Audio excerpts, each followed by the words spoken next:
কি মন খারাপ? একটা ছোট্ট গল্প বলি, মন ভালো হয়ে যাবে।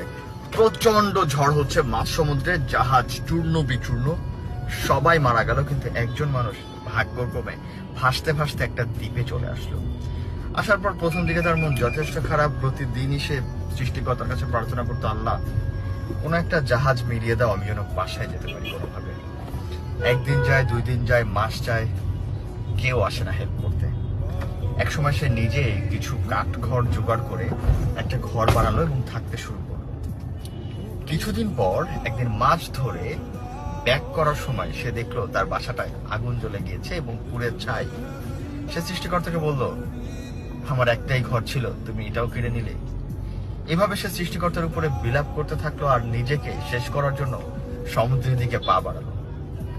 সমুদ্রে ডুবে নিজেকে শেষ করার জন্য প্রতিজ্ঞাবদ্ধ মানুষটা সমুদ্রের পাড়ে যেতে যেতেই অবাক হয়ে দেখলো একজন নাবিক একটা জাহাজ নিয়ে তার কাছে হাজির। সে অবাক হয়ে জিজ্ঞেস করলো, এতদিন আমি এখানে ছিলাম, কেউ আমাকে হেল্প করতে আসেনি, আপনি কে ভাই, কোথা থেকে আসলেন?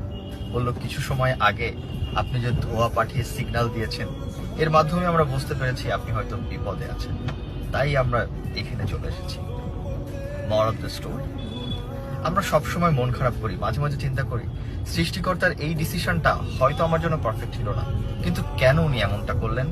আর এভাবে নিজেকে হারিয়ে ফেলি, ব্লেম করতে থাকি, আমার ভাগ্যটাই হবে সবচেয়ে খারাপ। কিন্তু না, এটা উচিত না। উচিত ওইটাই যেটা হচ্ছে, এটাই সৃষ্টিকর্তার ডিসিশন, আর মেনে নেওয়া, অপেক্ষা করা ওই মুহূর্তের জন্য যেই মুহূর্তে আমার জন্য সেরা পুরস্কার অপেক্ষা করছে।